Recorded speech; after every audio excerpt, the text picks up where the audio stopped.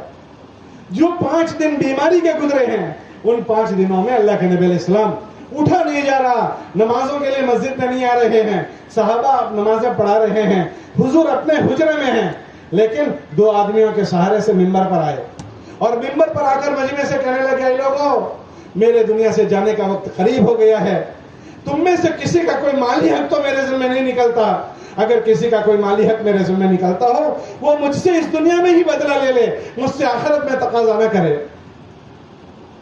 پہلے دن آئے اور اعلان کیا اور واپس چلے گئے, کسی نے تقاضا نہیں کیا. دوسرے دن پھر تشریف لائے اور تشریف لا کر ممبر پر کھڑے ہو کر کہا اے لوگو, تم میں سے کسی کا کوئی مالی حق تو میرے ذمہ نہیں نکلتا, اگر نکلتا ہو تو مجھ سے دنیا میں ہی لے لے, آخرت میں تقاضا نہ کرے. ایک صحابی رضی اللہ عنہ بیٹھے تھے, انہوں نے فرمایا اللہ کے نبی علیہ السلام میں 1 روپیہ آپ کے پاس مانگتا ہوں. تو اللہ کے نبی فرمانے لگے کہ آپ مانگتے ہوں گے مگر مجھے یاد نہیں ہے کب کا 1 روپیہ ہے. تو کہنے لگے فلاں دن آپ کے پاس ایک مانگنے والا آیا تھا, آپ اس کو دینا چاہتے تھے, آپ کے پاس نہیں تھا, آپ نے مجھ سے قرضہ لیا تھا. کہاں مجھے یاد آ گیا, مجھے یاد آ گیا. ان کے چچا زاد بھائی فضل ابن عباس بیٹھے ہوئے تھے, ان سے اللہ کے نبی علیہ السلام کہنے لگے فضل تم میرے اس روپے کی ذمہ داری لیتے ہو, حضور کے پاس 1 روپیہ نہیں ہے, اللہ کے نبی کے پاس 1 روپیہ نہیں ہے, دنیا سے جا رہے ہیں.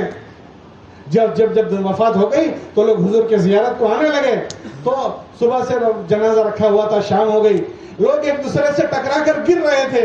حضرت عمر رضی اللہ تعالیٰ عنہ نے امی جان عائشہ سے فرمایا رضی اللہ عنہ سے کہ گھر میں دیا جلا دو تاکہ لوگ ایک دوسرے سے ٹکرا کر نہ گریں. تو امی جان کہنے لگی کہ تم دیا جلانے کی بات کرتے ہو, اگر تمہارے نبی کے گھر میں دیا جلانے کا تیل ہوتا تو ہم اپنے پیٹ میں نہ بھر لیتے, ہمارے گھر میں تو پیٹ میں بھرنے کا بھی تیل نہیں ہے. تو حضور کہنے لگے اے فضل تم یہ 1 روپے کی ذمہ داری لیتے ہو؟ اور حضرت فضل کہنے لگے کہ میں اس کی ذمہ داری لیتا ہوں. پھر حضور کہنے لگے کہ اے لوگوں میرے اوپر کسی کا جسم میں نے کہا کہ کسی کو جسمانی تکلیف دی ہو مجھ سے اس دنیا میں ہی بدلہ لے لو, آخرت میں مجھ سے کوئی سوال نہ کرے. ایک دن اعلان کر کے گئے, پھر دوسرے دن تشریف لائے, دوسرے دن اعلان فرمایا. ایک صحابی کھڑے ہوئے اور کہنے لگے اللہ کے نبی علیہ السلام آپ نے فلاں دن مجھے ایک چھڑی ماری تھی. اللہ کے نبی علیہ السلام کہنے لگے کہ مجھ سے آؤ اور بدلہ لے لو. تو وہ کہنے لگے کہ اللہ کے نبی علیہ السلام جس دن آپ نے مجھے چھڑی لگائی تھی اس دن میرے جسم پر کپڑا نہیں تھا. اللہ کے نبی علیہ السلام بیمار ہے, اٹھا نہیں جا رہا, 2 آدمیوں کے سہارے سے آئے ہیں. اللہ کے نبی علیہ السلام نے اپنا کپڑا گرا دیا اور اس آدمی سے کہہ رہے ہیں چھڑی لے لو اور مجھ سے بدلہ لے لو, آخرت میں مجھ سے تقاضا نہ کرنا.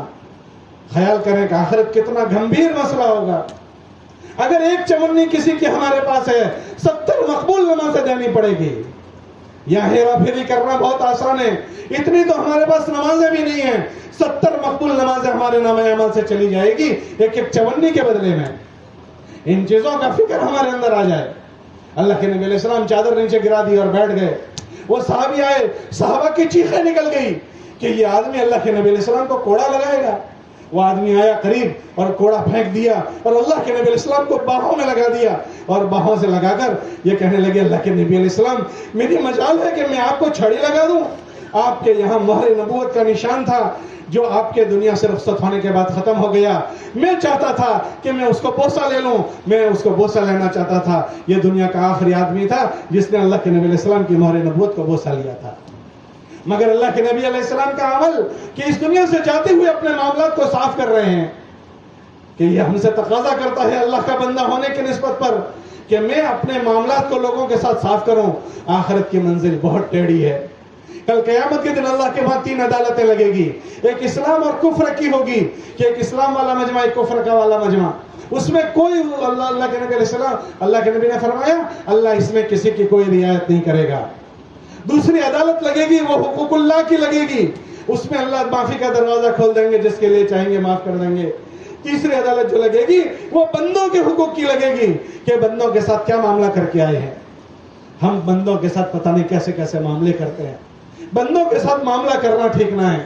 ہم سے بندے مطمئن نہیں ہیں, میرا پڑوسی مجھ سے مطمئن نہیں ہے, میری گاڑی کی پارکنگ سے میرا پڑوسی مطمئن نہیں ہے, میں نے راستے روک رکھے ہیں, میں نے محلوں کے راستے بلاک کر دیے ہیں, مجھے کوئی کہہ نہیں سکتا کیونکہ جانتا ہے کہ یہ سانپ ہے ڈس لے گا, یہ بچھو ہے جو ہمیں ڈس لے گا, ہمیں کوئی کہہ نہیں سکتا. کل قیامت کے دن پتا چلے گا. حضور علیہ السلام ایک مرتبہ سفر میں جا رہے ہیں, اللہ کے راستے میں ہیں, جنگل میں ہیں, ہائی وے نہیں ہے, محلے کی گلیاں نہیں ہیں, جنگل میں ہیں. رات میں جنگل میں کون آئے گا مگر حضور علیہ السلام کی جماعت کے بعض لوگوں نے راستے کے بیچ میں پڑاؤ ڈال دیا. اللہ کے نبی علیہ السلام کو پتا چلا.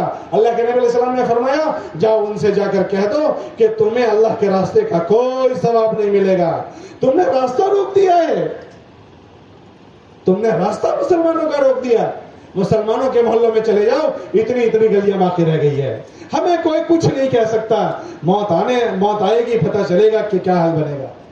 ہم اپنے معاملات کو صاف کریں, اس کی فکر ہمارے اندر آ جائیں کہ پورا دین اپنی حقیقت کے ساتھ ہماری زندگیوں میں آ جائے. خالی مسئلہ نمازوں کا نہیں ہے, مسئلہ روزوں کا نہیں ہے, ہماری ایمانیات, ہماری عبادات, ہمارے معاملات, ہماری معاشرت, رہن سہن. ہم ایک ایک کے پاس ابھی مل کر بیٹھے ہیں. قرآن میں اللہ فرماتے ہیں تھوڑی دیر کے لیے بھی تمہارے پاس کوئی پڑوسی آ کر بیٹھا ہے اس کا بھی تم پر حق بن جاتا ہے. وَالصَّاحِبُ بِالْجَنْبِ, کہ تمہارے پاس بیٹھنے والے کو تم سے تکلیف نہ پہنچے. تو پھر میرا ہمیشہ کا پڑوسی, میرے محلے کا پڑوسی, میرے مسجد کے پڑوسی اور میرے ساتھ رہنے اڑوسی پڑوسی میرے ساتھ مجھ سے مطمئن ہے یا میرے سے تکلیف میں ہے. اللہ کے نبی علیہ السلام نے فرمایا, ابو داؤد شریف کی روایت ہے, واللہ لا یؤمن, خدا کی قسم وہ مومن نہیں ہے. پھر دوبارہ فرمایا واللہ لا یؤمن, خدا کی قسم وہ مومن نہیں. پھر تیسری مرتبہ فرمایا واللہ لا یؤمن, خدا کی قسم وہ مومن نہیں. اللہ کے نبی علیہ السلام کا تو خالی ایک مرتبہ کہنا بھی بہت بڑی بات ہے. حضور 3 مرتبہ فرما رہے ہیں وہ مومن نہیں ہے, اور پھر قسم کھا کر فرمایا وہ مومن نہیں ہے. صحابہ ہل گئے کہ کون ہوگا ایسا بدبخت کمینہ کہ جس کے لیے حضور 3 مرتبہ فرما رہے ہیں. فرمایا قیل من یا رسول اللہ, اللہ کے نبی علیہ السلام آپ کس کے لیے فرما رہے ہیں وہ مومن نہیں ہے؟ قیل من یا رسول اللہ، تو اللہ کے نبی علیہ السلام نے فرمایا جس کا خلاصہ ہے قال من لا یأمن جارہ بوائقہ، کہ جس کی ایذا رسانیوں سے اس کا پڑوسی مطمئن نہ ہو، کہ اس کے پڑوسی کو تکلیف نہیں دی ہے، بس اس کے پڑوسی کو خدشہ ہے کہ یہ مجھے کبھی بھی تکلیف دے سکتا ہے، حضور نے فرمایا یہ مومن نہیں ہے، ابھی تکلیف نہیں دی ہے، خالی اس کے پڑوسی کا دل دھڑک رہا ہے کہ یہ میرا پڑوسی کبھی بھی میرے ساتھ کچھ بھی کر سکتا ہے، اگر ایسا پڑوسی کو خدشہ ہے حضور فرماتے ہیں یہ مومن نہیں ہے۔ ہم اپنے رہن سہن کو ٹھیک کریں، یہ مبارک محنت اس کی ہے کہ اس محنت میں لگنے کے بعد ہماری سوچ بدلے، ہماری فکریں بدلے، ہمارے جذبات بدلے، ہماری زندگی جینے کے طور طریقے بدلیں۔ مولانا الیاس صاحب سے پوچھا گیا اس مبارک محنت سے آپ کیا چاہتے ہیں؟ تو فرمایا احیاء جمیع ما جاء بہ محمد صلی اللہ علیہ وسلم، کہ میں اس مبارک محنت کے ذریعے سے یہ چاہتا ہوں کہ اللہ کے نبی علیہ السلام جو چیزیں لے کر آئے ہیں یہ اس امت میں کیسے زندہ ہو جائے۔ خالی چلے کا مسئلہ نہیں ہے، مسئلہ 3 دن کا نہیں ہے، مسئلہ 4 مہینوں کا نہیں ہے۔ ہم کو جو جراثیم لگ گئے ہیں، جراثیم، ان جراثیم نے ہمارے دین کو کھا لیا ہے، ان جراثیم پر دوائی چھڑکنی پڑے گی۔ جیسے لکڑی کے جراثیم، دیمک اور ادھئی لکڑی کو کھا جاتی ہے، اس کو نہیں پتہ چلتا، اندر سے پوری کھوکھلی ہو جاتی ہے۔ اناج کے جراثیم اناج کو کھا جاتا ہے، غلے کو کھا جاتے ہیں، ایسے ان گندے جراثیم نے ہم کو کھا لیا ہے۔ ہمارا اللہ کے ساتھ کا معاملہ خراب ہوا ہے، ہماری عبادتیں خراب ہو گئی ہے، ہمارے لوگوں کے ساتھ کے ویوہار خراب ہو گئے ہیں، ہمارا رہن سہن خراب ہو گیا ہے، جراثیم لگ گئے ہیں، جراثیم۔ اس کو دور کرنے کا احساس پیدا ہو جائے، اللہ کے راستے میں لے جا کر وہ تعلیم کے حلقوں میں بٹھا کر وہ زندگی سنائی جاتی ہے کہ اس زندگی کے حاصل کرنے پر اللہ کیا کریں گے، اور اگر اس زندگی کو دور نہیں کیا گیا تو اللہ کتنے ناراض ہوتے ہیں۔ روزانہ یہ چیزیں سنائی جاتی ہے، اور جو خالی وقت ہوتا ہے ان خالی وقتوں میں ایسا بننے کی مشق کروائی جاتی ہے کہ ایک طرف سنو اور دوسری طرف ایسا بننے کی عادت ڈالو۔ ایک آدمی 4 مہینے تک اللہ کے راستے میں روزانہ اس کو سن رہا ہے، روز اس کو سن رہا ہے، اور دوسری طرف روزانہ ایسا بننے کی کوشش میں لگا ہوا ہے۔ جب وہ سچی نیت کے ساتھ ان چیزوں کی کوشش کرتا ہے تو وقت پورا ہونے سے پہلے اللہ اس کے زندگی کے رخ کو بدل دیتے ہیں، بشرطے کہ اللہ کے راستے میں اچھا وقت لگا ہو۔ تو یہاں اللہ کے راستوں کا خروج خالی خروج کے لیے خروج نہیں ہے، اور یہ فتنوں کے زمانے ہیں، فتنوں کے زمانے۔ اور اللہ کے نبی علیہ السلام کی بات کا مفہوم ہے آخر زمانے میں ایک صبح میں فتنہ اٹھے گا، شام کو ایک فتنہ اٹھے گا جو ایک سے ایک چڑھتا ہوگا۔ یہ سفید بال والوں کو پوچھو کہ آج سے 25 سال پہلے یہ جو معاشرے میں گندگی ہے، کیا تم نے اس کو سوچا تھا کہ ایسی گندگی بھی آ جائے گی؟ جو گندگی بھی ماحول میں آئی ہوئی ہے، یہ سفید بال والے، یہ 60-70 سال کے لوگوں کو پوچھو کہ کیا تمہاری جوانی میں آپ نے ایسا سوچا تھا؟ تو آج سے 25-50 سال کے بعد کیا ہوگا ہمیں نہیں پتا ہے، ہمارے بچوں کو کیسے دن دیکھنے پڑیں گے ہمیں نہیں پتا ہے۔ پہلے زمانے میں محلے میں ہم نے بھی وہ دن دیکھے ہیں، محلے میں ایک ٹیلی فون ہوتا تھا، وہ ایک گھر میں ٹیلی فون ہوتا تھا، پورے محلے والوں کا فون اس پر آ جاتا تھا، محلے والوں کو بلا لیتے تھے، فون نہیں تھے، خرافات نہیں تھے، گندگیاں نہیں تھی۔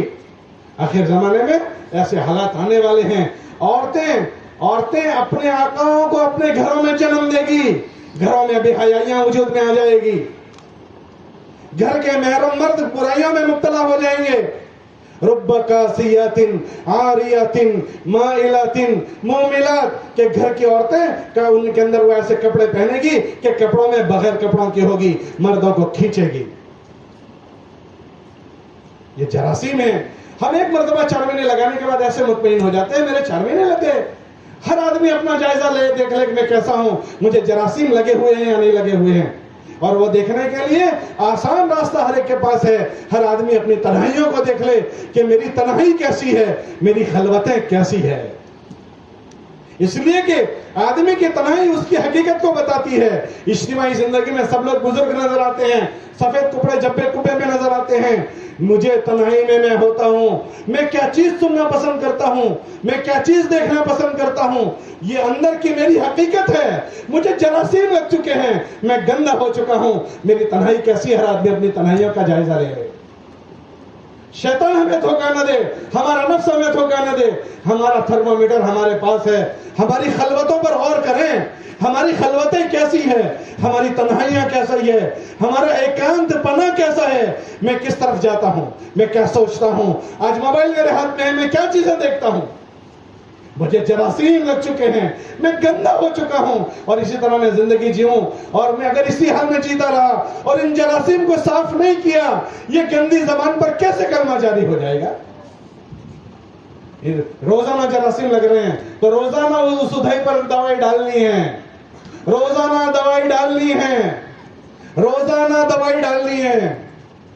ادھائی لگی ہوئی ہے، ادھائی اگر اس کی فکر نہیں ہوئی یہ ہمیں کھا جائے گی.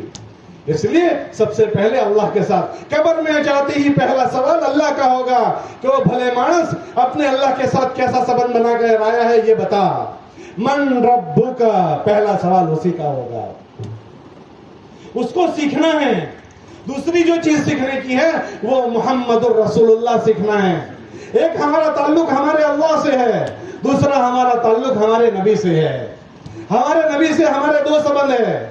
جیسے اللہ کے ساتھ دو رشتے ہیں، ایک ہمارا رشتہ بحیثیت مخلوق ہونے کے ہیں، اور ایک ہمارا رشتہ اللہ کے ساتھ بحیثیت بندہ ہونے کے ہیں. ایسے ایک ہمارے نبی کے ساتھ ہمارا رشتہ بحیثیت ہمارے نبی کو ہم نے نبی مانا ہے اس کا ہے، اور ایک رشتہ ہم نے اپنے نبی کو آخری نبی مانا ہے اس کا ہے. دونوں رشتوں کے سبند الگ الگ ہیں، دونوں رشتوں کے تقاضے الگ الگ ہیں. ہم نے اپنے نبی علیہ السلام کو نبی مانا ہے، اس کا مطلب یہ ہوگا کہ میں سر کے بالوں سے لے کر پیر خیر ناخن تک میں محمدی نظر آؤں. محمدی، میں پتہ نہیں کیسا کیسا نظر آتا ہوں. اگر مجھے نام نہ پوچھے تو مجھے پتہ نہیں چلتا کہ میں مسلمان ہوں، میں کیسا محمدی ہوں. میرے بال پتہ نہیں کس کی شکل کے ہیں، میرا چہرہ پتہ نہیں کس کی شکل کا ہے. اللہ کے نبی علیہ السلام کے پاس ایک آدمی آیا، ایک ڈیلیگیشن آیا، یہود کا ڈیلیگیشن تھا. ان کے چہرہ پر داڑھیاں نہیں تھی. اللہ کے نبی علیہ السلام کے پاس پہنچا، حضور نے ان کے چہرے دیکھنا پسند نہیں کیا، اپنا چہرہ یوں پھرا لیا. وہ وفد آیا اور اس طرف کھڑا ہو گیا، حضور نے وہاں سے یوں چہرہ پھرا لیا، اس کو دیکھنے کو پسند نہیں کیا. میں سوچوں کہ میری شکل و صورت کیسی ہے، میرا لباس کیسا ہے، میری رہنی کرنی کیسی ہے. اگر اس حال میں موت آ گئی، قبر میں جانے کے بعد اللہ کے نبی علیہ السلام کا چہرہ دکھایا جائے گا، کیا میرے نبی مجھے چہرے دیکھنے کو پسند کریں گے؟ میں کس کو راضی کرنے کے لیے محمد رسول اللہ کو ناراض کر رہا ہوں؟ لوگ مجھے یہ چہرہ اچھا لگتا ہے، مجھے یہ شادی اچھی لگتی ہے، مجھے منگنے کے یہ طریقے اچھے لگتے ہیں. میں نے شادی میں سے نبی کو نکال دیا، ان رشتوں میں سے نبی کو نکال دیا، لباس میں سے نبی کو نکال دیا. تو میں اللہ کے نبی علیہ السلام کے قبر میں جانے کے بعد دوسرا جو سوال ہوگا وہ محمد الرسول اللہ کا ہوگا. مجھے اللہ کے نبی علیہ السلام کا اگر چہرہ دکھایا گیا تو کیا اللہ کے نبی علیہ السلام مجھے دیکھیں گے یا مجھ سے چہرہ پھیر لیں گے؟ میں کس کو راضی کر رہا ہوں؟ میں کہتا ہوں مجھے سب سے زیادہ لاڑ پیار محمد رسول اللہ سے ہے. یوں لکھا، ان المحب لمن يحب مطیع، جس سے جس کو محبت ہوتی ہے اس کی اسٹائلیں بناتا ہے. تو کیسا بھلا آدمی ہے، میں کیسا آدمی ہوں کہ محمد رسول اللہ سے محبت کی بات بھی کرتا ہوں. میرے بال بھی ان کی طرح نہیں، میرا چہرہ بھی ان کی طرح نہیں، میری رہنی کرنی بھی ان کی طرح نہیں، میرے بچوں کی شادیاں بھی ایسی نہیں، میرے گھر کی ڈیزائن بھی ایسی نہیں، اور میرے بچوں کی رخصتی بھی نہیں، لباس بھی میرے بچوں کی ایسی نہیں. میں کیسا محمد ہوں؟ یہ چیزوں کی فکر زندگیوں میں لانا ہے. بھاری پڑ جائے گا. کل قیامت کے دن حضور کے علاوہ کوئی سفارشین نہیں ہوگا. یہ اولادیں جن کے لیے ہم یہ سب کچھ کر رہے ہیں، ہمارے نبی علیہ السلام نے فرمایا ہر آدمی کی اولاد یا تو اس کے لیے جنت ہے یا اس کے لیے جہنم ہے. ہر آدمی اپنی اولاد کا سوچ لے کہ میں نے ان کو کیسا پالا ہے، کیسا پوسا ہے، کیسا پروان چڑھایا ہے. کیا میری اولاد میرے لیے آج مر جاؤں تو میرا ذخیرہ بنے گی یا میرے لیے وبال جان بنے گی؟ ہر آدمی سوچ لے. میں نے جو زندگی جی ہے، میں نے جو اپنا رنگ ڈھنگ بنایا ہے، اگر آج میری موت آ گئی اسی شکل میں، ہر آدمی کو یہ سوچنا چاہیے. جب گناہ میں ہو تو سوچنا چاہیے، جس حال میں اس حال میں سوچنا چاہیے. اگر اسی حال میں موت آ گئی تو میرا کیا حال بنے گا؟ شیطان ہم کو امیدیں دلاتا ہے، ابھی تجھے بہت لمبا جینا باقی ہے، ابھی نہیں بعد میں توبہ کر لیں گے، ابھی نہیں بعد میں بدل جائیں گے، ابھی نہیں بعد میں ٹھیک ہو جائیں گے. اور وہ ہونے نہیں دیتا، اور اس سے پہلے موت آ کر اٹھا کر لے کر چلی جاتی ہے. ہم نے اپنے نبی کو نبی مانا، اس کا تقاضا یہ ہے کہ ہم اپنی زندگیوں کو محمد الرسول اللہ کے تابع کریں اور اپنی اولادوں کو محمد الرسول اللہ کے تابع بنائیں. اس کے لیے ہمارے ننھے منھے بچوں کو، اپنے بچے جب چھوٹے بچے ہوں، اس کو اپنی امانت سمجھیں کہ یہ میری اولاد یا تو میرے لیے جنت ہے یا میرے لیے جہنم ہے۔ بچپن میں جو چیزیں سکھانی ہیں ان کو علماء کے پاس سکھاؤ، مکتب میں بھیجو، اچھے مدرس اپنے محلوں میں رکھو، ان کو اچھی تنخواہ دو اور اپنی جان و مال ان کی تعلیم پر لگاؤ۔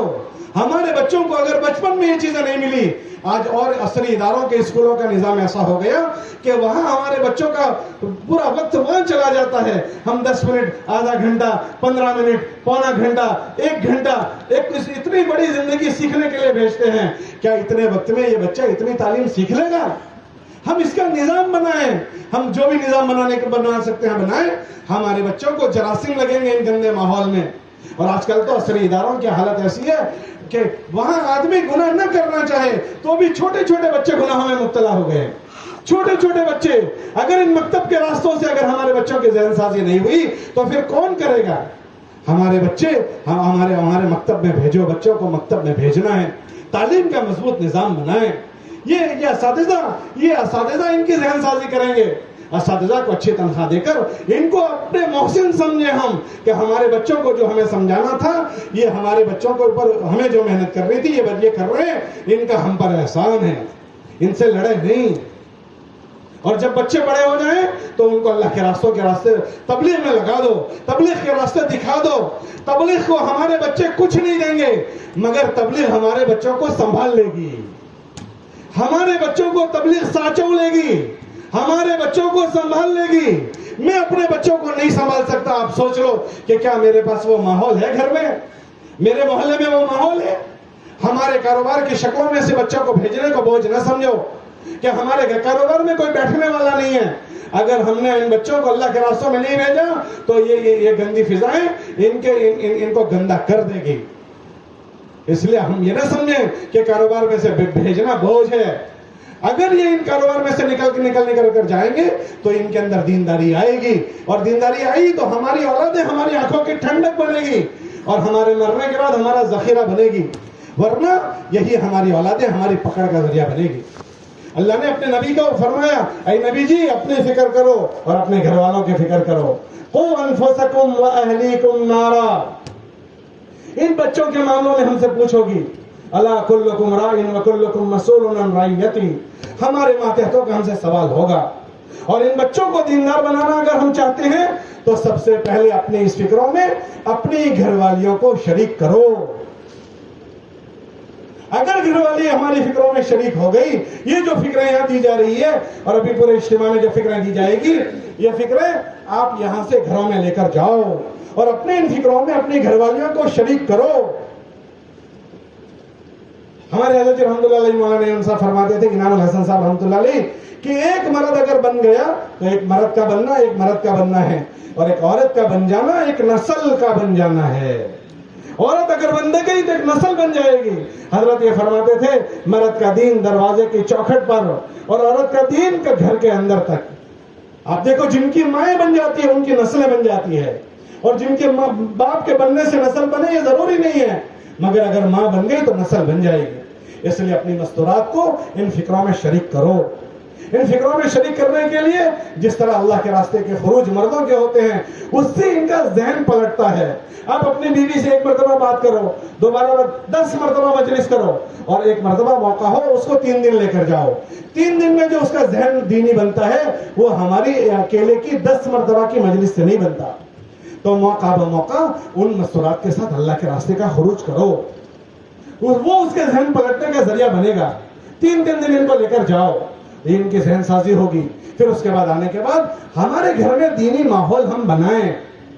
ہمارے نبی علیہ السلام اپنے گھروں میں روزانہ وقت دیتے تھے، ہم اپنے گھر میں وقت نہیں دیتے ہیں، ہم رات دیر سے سونے جاتے ہیں۔ یہ بہت دکھ کی بات ہے، ہم بہت ظلم کرتے ہیں، نہ بیوی کو ٹائم دیتے ہیں نہ بچوں کو ٹائم دیتے ہیں۔ جب رات حاضر ہو جاتی ہے تب ہم سونے جاتے ہیں، 11 بجے سونے جاتے ہیں، 12 بجے سونے جاتے ہیں۔ ہمارے نبی علیہ السلام نے فرمایا کہ عشاء کے بعد کوئی نہ جاگے، اگر ضروری کام نہیں ہے تو سو جاؤ۔ پہلے رات کی نیند بہت طاقتور ہوتی ہے، یہاں تک کہ اگر کسی کا نکاح ہوتا ہے تو اس کو یہ ہدایت دی جاتی ہے کہ بھائی پہلی رات کو سو جانا، آخری رات میں اپنی ضرورت پوری کرنا. پہلی رات کا نطفہ، پہلی رات کا آرام وہ بہت طاقتور ہوتا ہے، اور آخری رات کا نطفہ بہت طاقتور ہوتا ہے. پہلی رات سونے کی ہے، ہم پہلی رات کو جاگتے ہیں. اس پہلی رات کے جاگنے نے 50 بیماریاں ہمارے گھروں میں پیدا کر دی. پہلی رات میں جو آرام ہے وہ پچھلے میں نہیں ہے، پچھلا تو اٹھنے کے لیے ہے. ہم راتوں کو جاگتے ہیں، ہم نے اپنے گھروں میں آگ لگا دی. بچوں کو ہم ٹائم نہیں دے پاتے ہیں. ہم جب اس وقت گھر میں جاتے ہیں جب بچے سو چکے ہوں، اور جب بچے صبح اٹھ کر چلے جاتے ہیں تب ہم اٹھتے ہیں. ہم نے بچوں کو کون سا ٹائم دیا؟ ہم بچوں کو ٹائم نہیں دے رہے ہیں. ہمارے نبی علیہ السلام روزانہ اپنے بچوں کو ٹائم دیتے تھے، ان کے ساتھ گھر میں بیٹھ کر کھیلتے تھے حضور علیہ السلام. ہم اپنے گھر والیوں کو ٹائم دیں. ہماری گھر والی رات دیر سے ہم جاتی ہے، وہ اکیلی ہے، تنہا ہے، اب وہ بھی گناہ میں ہو جائے گی، ہم بھی گناہ میں ہو جائیں گے. صبح وہ بھی 2 بجے 1:30 بجے تک سوئی ہے، یہ وہ بھی 11 بجے تک سوئی ہے، ہم بھی 11 بجے تک سوئے ہیں. ہم نے اپنے گھروں کو قبرستان بنا دیا ہے.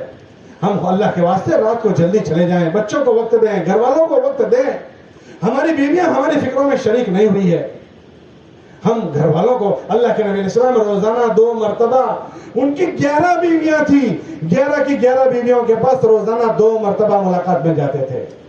اشراق تک مسجد میں بیٹھتے تھے، اور اشراق کے بعد دروازے پر کھڑے کھڑے سب کی ملاقات کرتے تھے. کیا حال ہے؟ خیریت ہے؟ طبیعت ٹھیک ہے؟ کیونکہ اب اس کے پاس تو 11ویں دن کے بعد نمبر لگے گا، تو کیا 11 دن تک چھوڑے رکھیں گے؟ روزانہ خبر پوچھتے تھے. اور روزانہ عصر کے بعد اللہ کے نبی علیہ السلام کسی ایک گھر والی کے گھر میں قیام فرماتے تھے. دوسری گھر والیاں حضور کو ملنے کے لیے اس گھر والی کے گھر میں آتے تھے. ساری گھر والیاں حضور کے پاس آتی تھی. ہم اپنے بیویوں کو ٹائم نہیں دیتے، بچوں کو ٹائم نہیں دیتے ہیں. اللہ کے واسطے رات کے جاگنے کو ہم ختم کریں. ہماری بیوی اور بچے ہمارا یا تو جنت ہے یا جہنم ہے. ہماری اپنی بیویوں کو اپنی فکروں میں شریک کریں. بیوی اگر دینی فکر کی ہو گئی تو وہ ہمارے بچوں کو سنبھال لے گی. اس کے لیے گھر میں ہم اپنی بیویوں کے ساتھ اچھے انداز سے پیش آئیں، نرم رویوں سے پیش آئیں، ان کو اپنی فکروں میں شریک کریں. گھر میں اعمال کا ماحول بنائیں، گھر میں تعلیم کا ماحول بنائیں. ہمارا گھر ہوٹل بنتا ہے، ہمارا گھر لاج بنتا ہے. ہمارے گھر میں 24 کلاک میں 24 گھنٹے میں 5 منٹ اللہ رسول کی بات نہیں ہوتی. اگر ہمارے گھروں میں 5 منٹ بھی اللہ رسول کی باتیں نہیں ہوگی تو پھر ہمارے گھروں سے ہماری مستورات اور بچوں کو دین کیسے ملے گا؟ اس لیے گزارش ہے کہ اپنی بیویوں کو اپنی فکروں میں شریک کرو. اور وہ شریک کرنے کے لیے 2-3 گھنٹے کی تقریریں نہیں کرنی ہیں. پیار محبت کے ساتھ ان کے ساتھ پیش آنا. اللہ کے نبی، اللہ نے قرآن میں فرمایا ان کے ساتھ اچھے رویوں سے پیش آؤ. یہ دنیا کا سب سے پہلا رشتہ ہے، بیوی سب سے پہلا رشتہ. اللہ نے آدم کے ساتھ ان کی بیوی کو بنایا، اور دنیا کا آخری رشتہ وہ بھی بیوی ہے. جنت میں اس کے ساتھ جاؤ گے. یہ لڑنے کا رشتہ نہیں ہے، جب دیکھو تب لڑائی، جب دیکھو تب لڑائی. یہ لڑنے کے رشتے نہیں ہیں، یہ پیار محبت دینے کا رشتہ ہے. کڑوی دوائی ہوتی ہے تو حکیم صاحب اس کو شہد میں ملا کر دے دیتے ہیں تاکہ اتر جائے. یہ انگریزی دوائیوں والے کڑوی دوائی کو کیپسول میں بھر کے دیتے ہیں. ہمیں اپنی فکروں میں عورتوں کو شریک کرنے کے لیے میٹھا انداز ان کے ساتھ اختیار کرنا ہے تاکہ ہماری عورتیں ہماری ان باتوں کو لے لیں. ہم ان کو محبت دینے کے لیے ہوٹلوں میں لے جاتے ہیں. ہوٹلوں میں لے جانا یہ محبت دینا نہیں ہے. یہ ہوٹلوں کا کھانا ہمیں نہیں پتا کیسا کیسا کھانا ہے، کن ہاتھوں نے بنایا ہے ہمیں نہیں پتا ہے. ہم ہوٹلوں میں چلے جاتے ہیں، پارٹیوں میں چلے جاتے ہیں. اللہ نے نبیوں کی جماعت سے فرمایا، یہ نبیوں کی جماعت اپنی غذا کو پاکیزہ غذا بناؤ، پاکیزہ غذا میں سے کھاؤ. یا ایھا الرسل کلوا من الطیبات. حلال الگ چیز ہے، پاکیزہ ہونا الگ چیز ہے. یہ ہوٹلوں میں پتہ نہیں کیسے کیسے لوگوں کے ہاتھ سے کھانے بنتے ہیں. اب ہماری بیوی امید سے ہے، اب اس کو ہم باہر لے کر پھر رہے ہیں. اب اس کی آنکھیں گندا دیکھ رہی ہے، گندا سن رہی ہے، اور اس کے پیٹ میں بچہ بھی بن رہا ہے. اب پیٹ میں بچہ بھی بن رہا ہے، اور بیوی کی آنکھیں گندی ہو گئی، بیوی کے کان گندے ہو گئے، اس کی غذا گندی ہو گئی. پھر ہم دعا کرتے ہیں کہ اللہ پاک اس بچے میں جنید بغدادی پیدا کر دے. یہ پورا مشین خراب ہو گیا ہے، اس میں چھپنے والا بچہ کیسا چھپے گا؟ اپنے گھروں کی غذا بنانے کی، کھانے کی عادت ڈالیں. گھروں میں پکایا ہوا کھائیں. ہماری بوڑھی عورتوں نے ہمیں گھر کا پکایا ہوا کھلایا ہے. یہ تیار کپڑے نہ پہنے. ہماری مستورات کو ہم گھر میں کپڑے سینا سکھائیں. پہلے زمانے میں عورتیں، بڑی عورتیں عورتوں کے کپڑے گھر میں سیتے تھے، تیار نہیں لاتے تھے، ڈریس نہیں لاتے تھے. علماء نے لکھا عورت کا نام بھی پردہ ہے، عورت کے نام کو بھی چھپاؤ. اس کے کپڑوں کو گھر کی بالکنی میں نہ لٹکاؤ. اس کی بالکنی میں لٹکے ہوئے کپڑے دیکھے تو جس کے دل میں بیماری ہوگی وہ دیکھے گا اچھا کپڑے ایسے ہیں تو کپڑے والی کیسی ہوگی. اللہ نے اپنے نبی کی عورتوں سے فرمایا کہ تمہارے دروازوں پر آنے والوں کے ساتھ تم نرم لہجوں سے بات نہ کرو. جس کے دل میں بیماری ہوگی اس کے دل میں بیماری بڑھ جائے گی.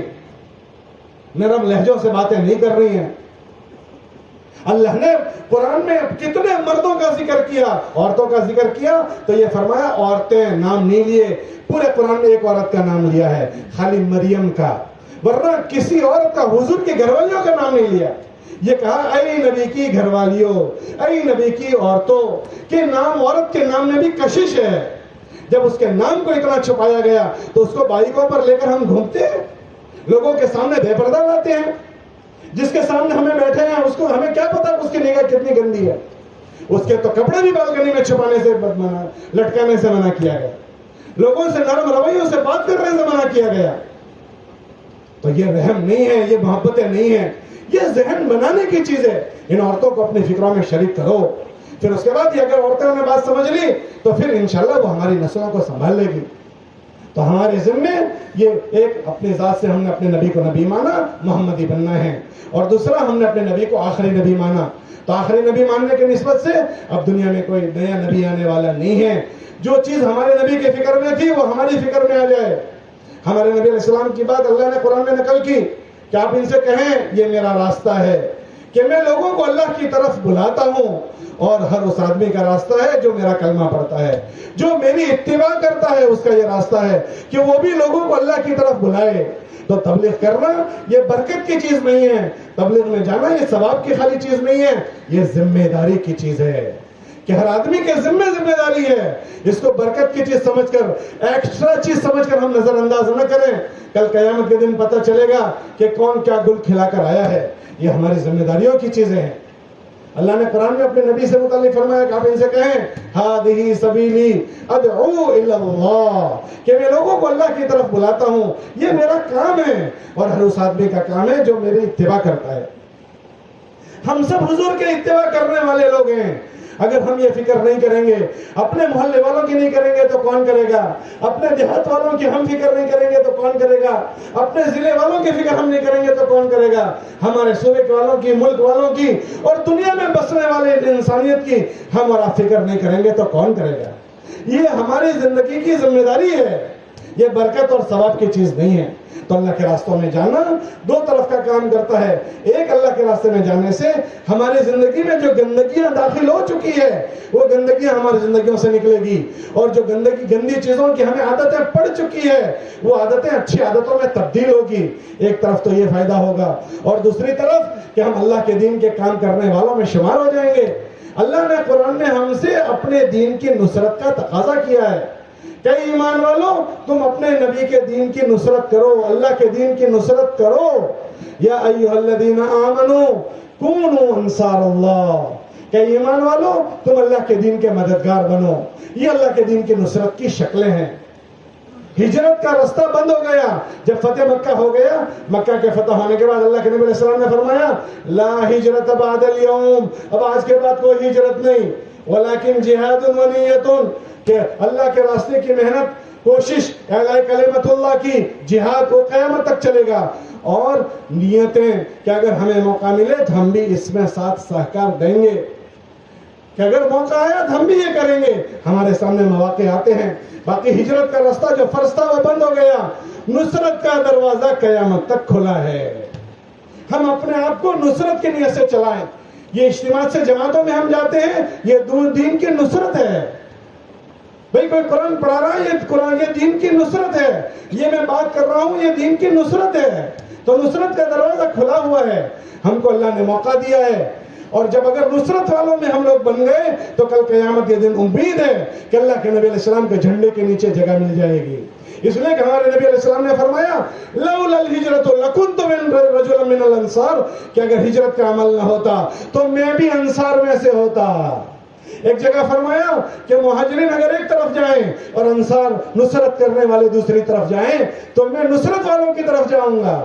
ایک طرف ایک موقع پر فرمایا مہاجرین میرے اوپر کا کپڑا ہے اور نصرت والے میرے اندر کا کپڑا ہے، کہ جتنا وہ جسم سے لگا ہوا ہوتا ہے اندر کا کپڑا، نصرت کرنے والے مجھ سے اتنے قریب ہے. ایک موقع پر فرمایا انصاری صحابہ سے کہ انصاری لوگوں، تم کو کل قیامت کے دن حوض کوثر پر میں تمہارا بدلہ دوں گا. اپنے آپ کو ہم انصار میں سے بنائیں. اللہ ہم سے کہہ رہے ہیں اپنے آپ کو انصار میں سے بناؤ. کونوا انصار اللہ، اے لوگوں اللہ کی دین کی نصرت کرنے والے بنو. کل قیامت کے دن حضور کے ہاتھ سے جام کوثر مل جائے گا. ہم اپنے آپ کو ٹرخائیں نہیں، ٹھالے نہیں. کام ہونے کو تو ہو جائے گا، اللہ کو جس سے چلانا ہوگا وہ لے لیں گے. میں نہ رہ جاؤں، میری سعادت مندی یہ ہے کہ میں استعمال ہو جاؤں، میں کام آ جاؤں. مارکیٹ میں بہت ساری دکانیں کھلی ہے، ان کو نفع ہوں گے، مجھے نفع اس وقت ملے گا جب اس مارکیٹ میں میری دکان کھلے. اس لیے یہ اجتماع ذہن بنا کر اپنی فکر بدلیں، سوچ بدلیں، جینے کے عزائم بدلیں. ہم پتہ نہیں کس کے لیے جی رہے ہیں. صحابہ فرماتے تھے ہم آخرت کے لیے جی رہے ہیں. ہممنا الآخرہ، ہم آخرت کے لیے جی رہے ہیں. اور جب آخرت کے لیے جی رہے ہیں تو آخرت بنانے کے لیے جو کر سکتے ہیں سب کریں گے. جان لگانی پڑے گی تو جان لگائیں گے، مال لگانا پڑے مال لگائیں گے، اور اگر جذبات قربان کرنے پڑے تو جذبات کو قربان کر دیں گے. اور آخرت کے لیے وطن چھوڑنا پڑے تو آخرت کے لیے وطن کو چھوڑیں گے. حضرات صحابہ مکے کو چھوڑ کر مدینے گئے ہیں. گاؤں چھوڑنا آسان نہیں ہوتا، محلہ چھوڑنا آسان نہیں ہوتا، گھر چھوڑنا آسان نہیں ہوتا. صحابہ نے اپنوں کو چھوڑ دیا، اپنوں کو چھوڑ دیا اللہ کے آخرت بنانے کے لیے. جب بدر کا معرکہ ہوا ہے، بدر کا معرکہ، بدر کے معرکے میں، بدر میں شریک ہونے والوں کے اللہ نے جو فضائل رکھے ہیں، ایسے فضائل ان کے بعد کی لڑائیوں میں شریک ہونے والوں کو نہیں ملے ہیں. تو بھئی کیا بات ہو گئی، بدر والوں نے ایسا کیا کام کیا کہ اللہ کے لیے وہ کر کے بتایا جو ایسا کبھی کسی نے نہیں کر کے بتایا. کیا ہوا تھا کہ جب اللہ کے لیے کرنے کی بات آئی تو یہ مسلمانوں کی جماعت نکلی ہے اللہ کے نبی کے ساتھ، اور جن سے لڑا جا رہا ہے وہ کون ہے کہ اللہ کے نبی یہاں ہے اور سامنے چچا ہے. کہ انہوں نے لڑ کے بتا دیا کہ چچا نمبر 2 پر، اللہ کا نبی 1 پر. ابو بکر صدیق یہاں ہے، سامنے بیٹا ہے، کہ لڑ کے بتا دیا کہ بیٹا نمبر 2 پر ہے، اللہ کا نبی 1 نمبر پر ہے. ابو عبیدہ یہاں ہے، سامنے ابا جی ہے، لڑ کے بتا دیا کہ ابا جی نمبر 2 پر ہے، اللہ کا نبی نمبر 1 پر ہے. مصعب ابن عمیر یہاں ہیں، بھائی وہاں ہیں، کہ لڑ کے بتا دیا کہ بھائی نمبر 2 پر ہے، اللہ کا نبی نمبر 1 پر ہے. اللہ قرآن میں فرماتے ہیں اے لوگوں، تمہارا نبی تمہارے لیے تمہاری جان سے بھی پہلے ہے. بھائی امی ابا تو نمبر 2 کی بات، نبی تمہاری ذات پر بھی پہلے ہے. النبی اولا بالمؤمنین من انفسہم، کہ ایمان والو تمہارے نبی کا مقام تمہاری زندگیوں میں تمہاری اپنی ذات پر بھی مقدم ہے. اس لیے صحابہ اپنی ذات کو حضور کے پاس لا کر کہتے تھے اے اللہ کے نبی علیہ السلام، آپ پر میری کیا، میرے ماں باپ کی جان بھی قربان. فداک ابی و امی یا رسول اللہ، اے اللہ کے نبی آپ پر ہماری جان و مال قربان ہے. اب وہ نبی کے دین کے تقاضے ہیں، وہ نبی کے دین کے تقاضوں پر پھرنا، اپنے آپ کو نصرت والا بنانا، یہ ہماری سعادت کی چیز ہے. مولانا عشر رحمۃ اللہ علیہ فرماتے تھے ہمیں اللہ کی ذات سے امید ہے مغفرت تو ہو جائے گی، کہ اللہ نے اسباب مغفرت بہت بنائے ہیں، مغفرت تو ہو جائے گی، مگر ہم اسی مبارک محنت میں اس لیے تھکتے ہیں کہ ہم تو نبی کے جھنڈے کے نیچے جانا چاہتے ہیں. ہم خالی مغفرت ہونے پر راضی نہیں ہیں، ہم تو ہمارے نبی کے جھنڈے کے نیچے. جب ہمارا نبی جائے گا مہاجرین کی جماعت کو لے کر اور انصار کی جماعت کو لے کر، تیسری کوئی جماعت نہیں ہوگی. کہ اللہ کرے کہ اس جماعت میں ہمارا بھی حصہ ہو جائے، اور جب اللہ کے نبی کے جھنڈے کے نیچے مہاجرین اور انصار کا قافلہ جائے تو اللہ کرے ہم بھی ان انصاری صحابہ میں ہو جائیں. اس لیے ارادے کرو، نیتیں کرو کہ اپنی سوچ بدل لیں، اپنی فکریں بدل لیں، اپنی زندگیاں جو غلط رخ پر جا چکی ہے اس کو صحیح رخ پر لانے، جو جراثیم لگ چکے ہیں اس کو دھونے، اور ایک آخرت بنانے کے عزائم کے ساتھ، اللہ کے دین کی نصرت کرنے کی نیت کے ساتھ انشاءاللہ اس اجتماع سے ہم 4 مہینے نقد جائیں گے. ارے بھائی جاؤ گے؟ ارے بھائی جاؤ گے اور نیت کرو کہ انشاءاللہ موت تک ہم اپنے نبی کے دین کا ساتھ دیں گے.